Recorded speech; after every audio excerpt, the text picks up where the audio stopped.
Hello my dear friends, स्वागत है आप सभी लोगों का एक और बेहतर वीडियो में। मेरे भाई कुछ दिनों से वीडियो जो है अपलोड नहीं हो पा रही हैं क्योंकि लाइट की थोड़ी सी प्रॉब्लम है। ठीक है, तो इसकी वजह से वीडियो अपलोड नहीं हो पा रहा है।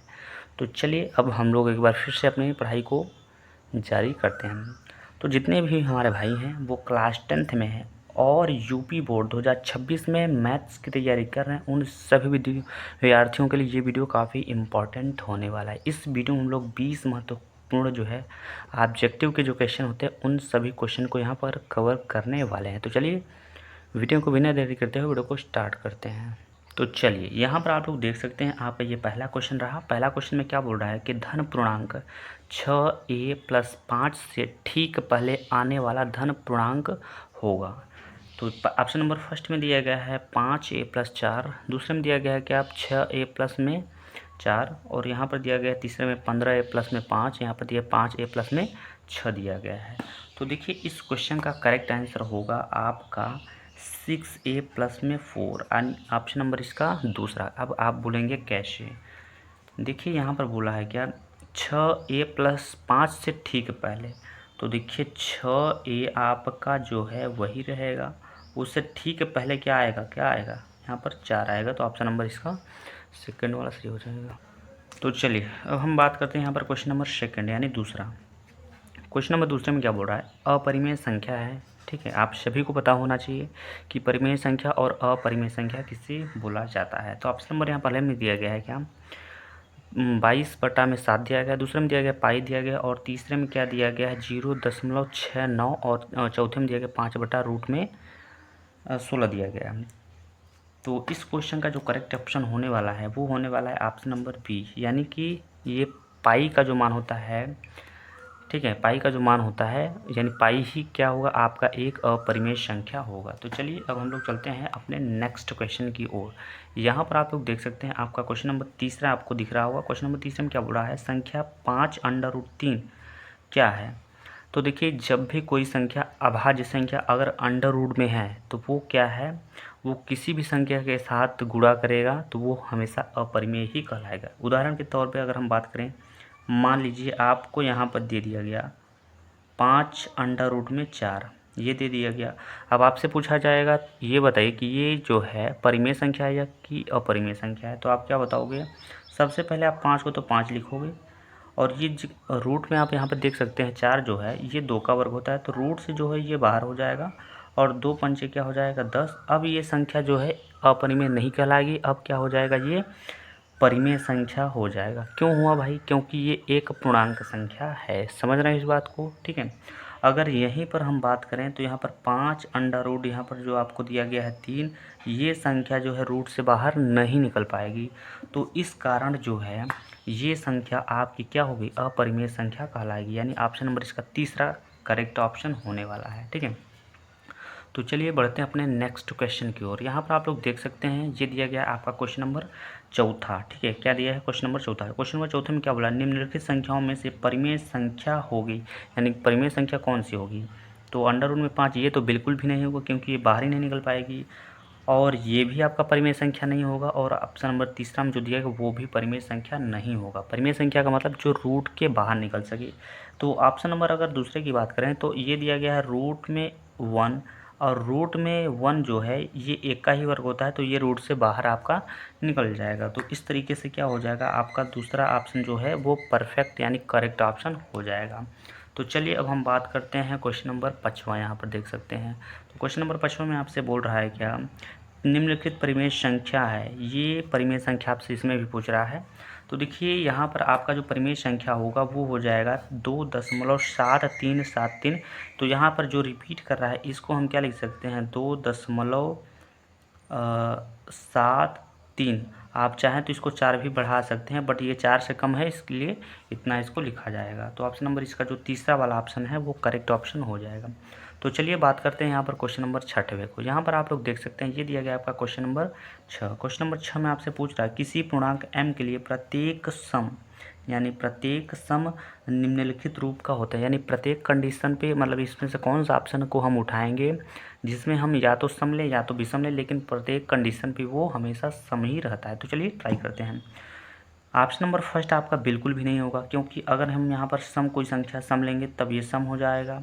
अगर मान लीजिए हम कोई विषम संख्या लेंगे तो ये विषम हो जाएगा। तो कहने का मतलब जो संख्या हम ले रहे हैं वही बता रहा है, लेकिन हमें क्या बोल रहा है, प्रत्येक यानी हर कंडीशन पे आपको सम ही चाहिए। तो ऑप्शन नंबर ये नहीं होगा। दूसरे की अगर बात करें तो यहाँ पर m+1 है।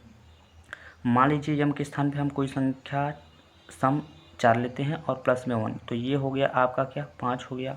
अगर हम कोई विषम संख्या लेते हैं 3 और प्लस में 1, तो 3 और 1 कितना हो जाएगा, 4। मतलब जब हम सम ले रहे हैं तो ये क्या हो रहा है, विषम हो रहा है, और जब हम विषम ले रहे हैं तो ये सम हो रहा है। तो ऑप्शन नंबर इसका दूसरा भी नहीं होगा। तीसरे की अगर बात करें तो यहाँ पर दिया गया है 2 दिया गया है और इनटू। अगर हम यहाँ पर कोई विषम संख्या 3 लेते हैं तो 2 तिहाई का कितना हो जाएगा, 6 हो जाएगा। अगर मान लीजिए 2 की जगह हम कोई संख्या 4 लेते हैं सम, तो 2 चौके यहाँ पर हो जाएगा 8 हो जाएगा। मान लीजिए यहाँ पर एक संख्या और ले लेते हैं हम 2 के मतलब यहाँ पे हम ले लेते हैं 7, तो 7 दूना कितना हो जाएगा, 14 हो जाएगा। तो अतः आप ये बोल सकते हैं कि आपका ऑप्शन नंबर जो तीसरा वाला है वो हर कंडीशन पे आपको सम संख्या ही दे रहा है। तो अतः आप ये बोल सकते हैं कि आपका ऑप्शन नंबर जो तीसरा वाला है वो करेक्ट ऑप्शन होने वाला है। ठीक है, तो चलिए अब हम लोग चलते हैं अपने क्वेश्चन नंबर 7वें की ओर। तो चलिए यहाँ पर आप लोग देख सकते हैं ये दिया गया है आपका क्वेश्चन नंबर, क्या क्वेश्चन नंबर आपका दिया गया है 7वां। क्वेश्चन नंबर 7वें में क्या बोल रहा है, किसी पूर्णांक क्यों के लिए प्रत्येक विषम। अब यहाँ पर आपको क्या बोल रहा है, विषम बोला। पिछले वाले क्वेश्चन में बस आपको अगर आप ध्यान से समझेंगे तो उसमें यम लिखा था, इसमें क्यों है, मतलब सवाल आपका सेम है। ठीक है, तो इसमें विषम भी पूछ रहा है। तो आपका ऑप्शन नंबर फर्स्ट कट गया था, ऑप्शन नंबर ये भी कट गया था क्योंकि ये भी नहीं हो रहा था, ये भी नहीं होगा क्योंकि ये सम दे रहा था। तो लास्ट ऑप्शन आपका बच गया विषम। अगर आप थोड़ा सा दिमाग लगाते तो इस क्वेश्चन का करेक्ट आंसर आप बता पाते। समझ पा रहे हैं मैंने क्या बोला। ऑप्शन नंबर फर्स्ट में क्या बोल रहा था कि अगर हम यहाँ पे सम लेंगे तो सम होगा, विषम लेंगे तो विषम होगा। और इसमें क्या हो रहा था, अगर हम सम लेते हैं तो वो विषम हो जाता है, विषम लेते हैं तो सम हो जाता है। और तीसरे ऑप्शन में जो दिया था तो इसको हम अगर विषम लेंगे तो सम देगा, सम लेंगे तो भी सम ही देगा। तो ऑप्शन नंबर ये नहीं होगा। ऑप्शन नंबर आपका इसका चौथा वाला करेक्ट ऑप्शन होगा, क्योंकि हमको विषम ज्ञात करना था और ये सम दे रहा था। तो आई होप आप सभी को ये बात समझ में आ गया होगा। तो चलिए यहाँ पर आप लोग देखिए ये क्या बोल रहा है, कह रहा है कि संख्या n² - 1 8 से विभाजित होती है यदि n एक है, क्या है। तो यह इसको आपको थोड़ा सा ध्यान से आपको समझना होगा। ठीक है, चलिए देखिए यहाँ पर ये कह रहा है कि n² - 1 जो है मतलब कि 8 से विभाजित होती है, मतलब क्या है। चलिए हम n के स्थान पे कोई संख्या रख के चेक कर लेते हैं। मान लेते हैं n के स्थान पे हम कोई सम संख्या रखते हैं, जैसे कि यहाँ पर क्या 4 रख लेते हैं, और यहाँ पर हम 4 - 1 करते हैं और इक्वल टू में क्या करते हैं, अब देखते हैं क्या होता है। तो 4 चौकी ये हो जाएगा 16 माइनस में 1 इक्वल टू में क्या हो जाएगा, यहाँ पर घटाएंगे तो 15 हो जाएगा। और ये 15 जो है 8 से विभाज्य नहीं होने वाला है। तो सम हमने ले लिया, n के स्थान पे क्या लिया, एक सम संख्या हमने क्या लिया, 4 लिया। इस बार हम एक संख्या विषम लेते हैं 3, तो यहाँ पर हो जाएगा 3 का स्क्वायर माइनस में 1 इक्वल टू, देखिए 3 का वर्ग कितना होता है, 9 होता है, माइनस में 1 हो जाएगा। और जब घटा दिया जाएगा तो ये 8 हो जाएगा। और 8 जो है 8 से विभाजित होता है। कोई दूसरा विषम संख्या लेते हैं, जैसे कि हम ले लेते हैं 7 ले लेते हैं। ठीक है, तो 7 माइनस में 1, तो 7 पचे हो जाएगा 35, सॉरी 7 सत्ते कितना हो जाएगा, 49 हो जाएगा, माइनस में 1 हो जाएगा। और यहाँ पर जब आप घटाइएगा तो ये 48 होगा कि नहीं, 48 होगा। और ये 48 जो है क्या 8 से विभाजित होगा, तो आप कहेंगे बिल्कुल विभाजित हो जाएगा 6 बार में। ठीक है, 8 6 48 होता है। तो कहने का मतलब ये जो आपकी जो संख्या है वो आपका क्या है, विषम एक संख्या होगी। कैसी संख्या होगी, n क्या है, एक विषम संख्या, क्योंकि विषम लेंगे तभी 8 से ये विभाज्य कर पाएगा, अन्यथा नहीं कर पाएगा। तो ऑप्शन नंबर इसका तीसरा जो है करेक्ट ऑप्शन हो जाएगा। तो चलिए समझते हैं क्वेश्चन नंबर यहाँ पर 9वें को। ठीक है, तो यहाँ पर आप लोग देख सकते हो ये दिया गया आपका क्वेश्चन नंबर 9। क्वेश्चन नंबर 9 में क्या बोल रहा है, 65 और 117 की HCF को 65 m - 117 के रूप में व्यक्त किया जाता है, तो m का मान आपसे पूछ रहा है। चलिए बहुत सिंपल सवाल है, बहुत इजी सवाल है, इसको मैंने बता दिया है पहले ही। ठीक है, तो सबसे पहले इन्होंने बोला क्या है भाई, 65 और 117 दो संख्या के बीच बात हुई है। तो 65 को अगर दो भागों में आप तोड़ते हो तो ये टूटेगा 5 इंटू में 13, क्योंकि इसका फैक्टर निकालेंगे तो, और इसका जब फैक्टर आप निकालिएगा तो 3 इंटू 3 इंटू 13। ठीक, तो यहाँ से हम क्या करेंगे, HCF ज्ञात करेंगे। अब HCF का मतलब क्या होता है, जो दोनों संख्या में मैच करता हो संख्या, उसी को हम बोलते हैं HCF। जैसे इस संख्या में हमें 13 मिल रहा है, यहाँ भी आपको 13 ही मिल रहा है, तो इसका मतलब ये हुआ कि जो 13 है यही हमारा क्या हो गया, HCF हो जाएगा। अब आगे क्या बोल रहा है, HCF को 65m-117 के रूप में व्यक्त किया जाता है।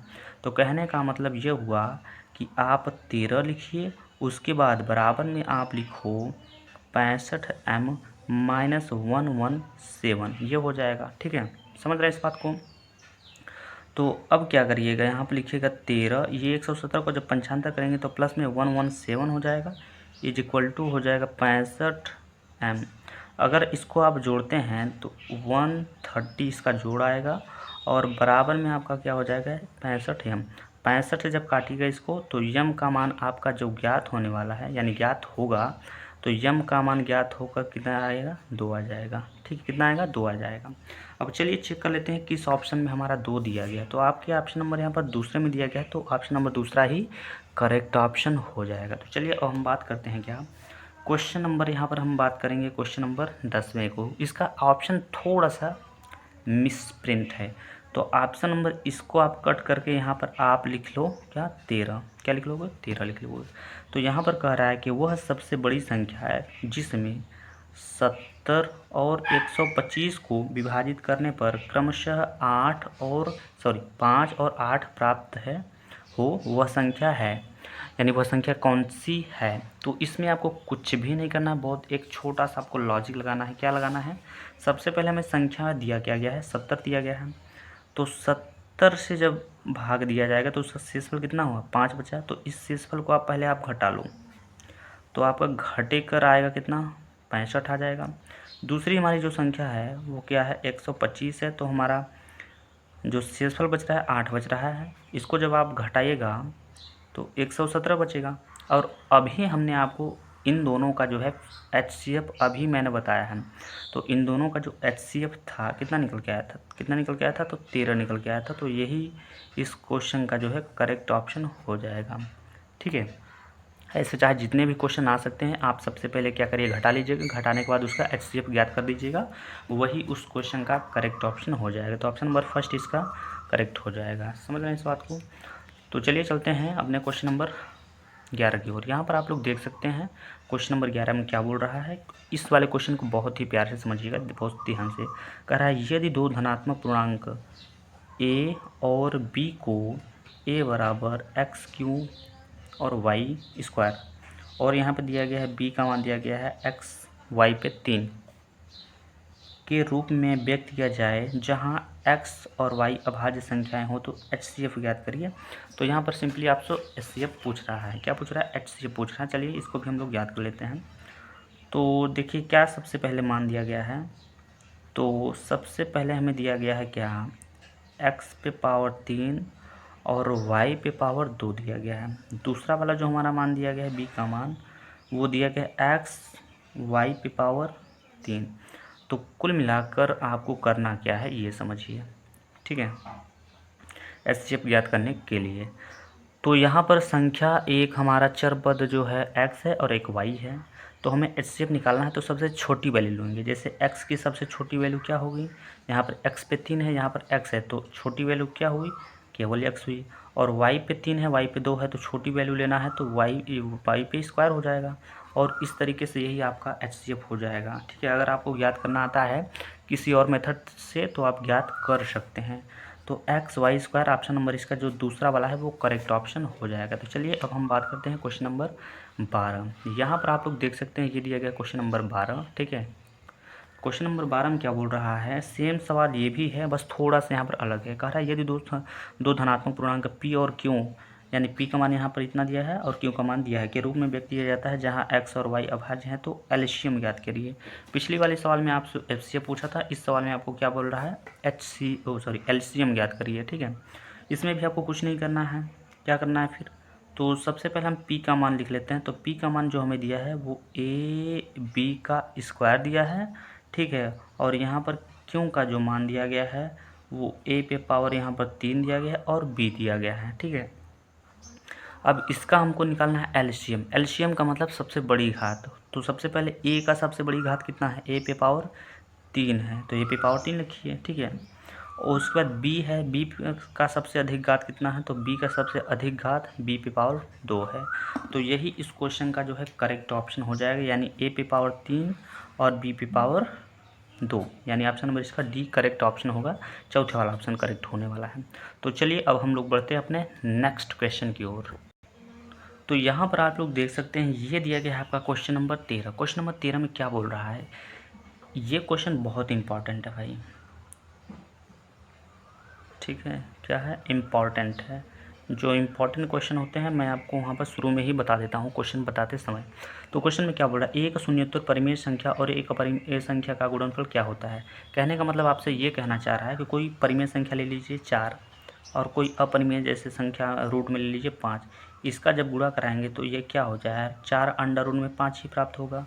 तो ये कहलाएगा क्या, ये भाई हमेशा अपरिमेय ही कहलाएगा। क्या कहलाएगा, सदैव अपरिमेय संख्या कहलाएगा। इस क्वेश्चन को हमने शुरू में ही बता दिया था, ठीक है। अब चलिए बात करते हैं यहाँ पर। तो यहाँ पर क्या बोल रहा है, 1 से 10 तक की संख्याओं, ठीक है, दोनों सम्मिलित हैं, में से सभी संख्याओं से विभाज्य न्यूनतम संख्या है। यानी कह रहा है कि 1 से 10 तक जितनी भी संख्या हैं उनमें से इसमें से न्यूनतम ऐसी कौन सी संख्या है जो सबको विभाजित करती है। तो अगर आप ध्यान से इसको विभाजित करेंगे तो ऑप्शन नंबर इसका चौथा वाला जो हो जाएगा, यही वाला विभाजित होता है। तो आप क्या करिएगा, 2 3 4 5 6 7 8 9 सबसे विभाजित करिएगा तो ऑप्शन नंबर इसका चौथा वाला ही करेक्ट ऑप्शन निकल के आएगा, ठीक है। तो चलिए हम लोग बढ़ते हैं अपने नेक्स्ट क्वेश्चन की ओर। तो क्वेश्चन नंबर यहाँ 15, और ये इस वीडियो का लास्ट भी क्वेश्चन हो जाएगा। मैंने बोला था 20 क्वेश्चन, लेकिन हालांकि हमने 15 ही क्वेश्चन लिए थे, क्योंकि ये चैप्टर से पूरा क्वेश्चन था, आपके बुक से क्वेश्चन था। यानी कि ये पहले चैप्टर का जितना भी बहुविकल्पी था उस मैंने सारा यहाँ पर कंप्लीट कर दिया है। तो कह रहा है परिमेय संख्या 14,587 में 1,250 का दशमलव प्रसार निम्नलिखित किन दशमलव स्थानों के बाद समाप्त होगा। तो आप कहने का मतलब ये कह रहा है कि आप अगर 1250 से भाग देते हो तो कितने स्थानों के बाद आपका दशमलव लगेगा। तो ये जो है 4 स्थानों पर लगेगा, यानी 4 संख्या के बाद लगेगा। तो ऑप्शन नंबर इसका चौथा जो है करेक्ट ऑप्शन हो जाएगा। तो इस वीडियो हम लोगों ने टोटल 15 क्वेश्चन सॉल्व किए, जो कि आपके बुक से ही लिए गए थे, टोटल बुक से ही थे, ठीक है। तो आई होप आप सभी लोगों को क्वेश्चन समझ में भी आया होगा और वीडियो अच्छा भी लगा होगा। तो इस वीडियो में बस इतना ही, मिलते हैं नेक्स्ट वीडियो में, तब तक के लिए जय हिंद, जय भारत।